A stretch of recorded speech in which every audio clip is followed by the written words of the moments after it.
to an answer.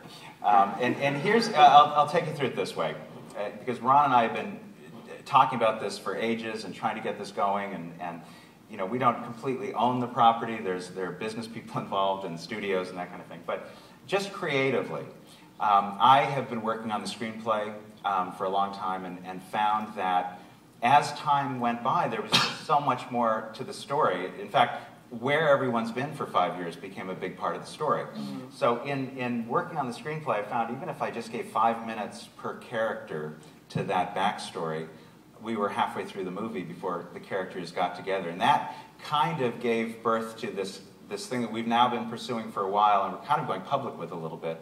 We're trying to do kind of a limited run series into the movie. They're deal things to be worked out. Limited run TV series. A limited run TV series.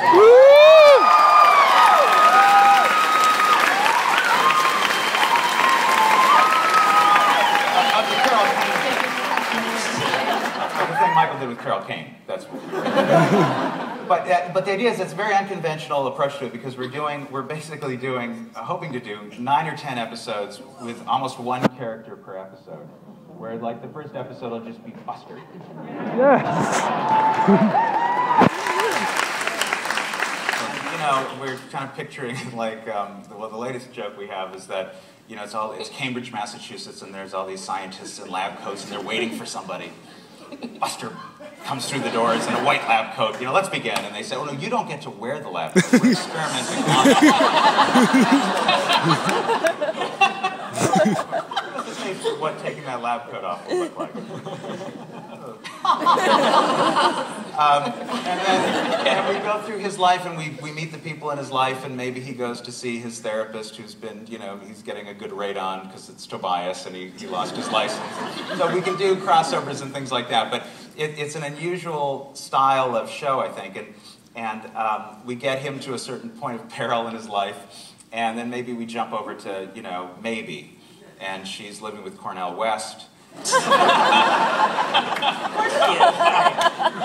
so we're, you know, and we go through this kind of thing that builds the peril in their life until they all come together, really in the first scene of the movie. Mm-hmm. So it requires, and you know, Ron has been working on this too. It just requires studios to work together. They don't typically work together, film and TV, but it's a really ambitious project, but it's also a very simple project in a way, because it kind of gives the fans a level of detail that, or granularity, which is the big word on the West Coast. You guys say granularity yet? Well, it's coming. Tell us how it's used in well, I mean, it's like inside baseball. Like, yeah. I don't know what level of granularity to go into here. Well done. Let's not overuse it. Another phrase for detail. So, and then, I mean, Jason and I have talked about this a lot. I mean, Jason has really been kind of the soul of this whole thing. Jason has kind of kept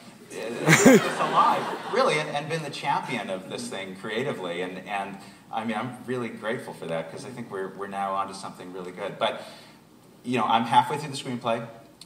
With Jim Vallely, I'm writing this, my old kind of first lieutenant, and yeah. Dean Laurie, who worked with us for years. Didn't you and Jim worked on the Golden Girls together? We did, right? yes. We were the puppeteers for Estelle in the 7th season. I did the jaw, the mouth.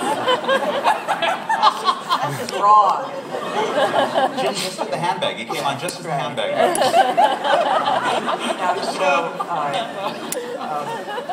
But I have to really have to say, like, I mean, and we've talked about this, the cast has talked about this. I mean, I think we're all game. We've hated being coy. It's just been that we've been trying to put together this more ambitious idea, and I think we're very close. The script is halfway done, and we have to get the film companies on board and see if they've always been great to us, but you know, times are tough and money is tight, but I'm very hopeful. Yeah, there's business left to be done, but creatively we are all on board and have a very specific plan about how it would come out and what we would do. and when we would shoot it. I think we're targeting next summer to shoot. Our hope is, to kind of be, perhaps the series is in the fall, and, this isn't my decision, So you're all leaving your schedules open for this. You sort of earmark time to, everybody's ready to do it. Yeah. I think we have a way, it's not going to be a big budget movie, but the show is, we always made do with things. And then for a while, right when this started, I also have to say, I kind of was perpetuating a little thing, like, wouldn't it be funny if Michael Cera was the holdout? Let's put that out there. and Michael was kind of, had that Andy Kaufman thing. I was like, yeah, let's make people think, and then it really turned ugly. So it really, I just have to say, for those of you that really have been following this saga, Michael's always been great and always been game and everything. Yeah. Now, will family relations... Next year, I do have a thing. Small conflict. The diva, no diva clause. Will family relationships change? Say, what will Lucille be in her next incarnation? How will her life be different? Or would you rather not say at this point? I'd rather not Jessica Funke. Okay.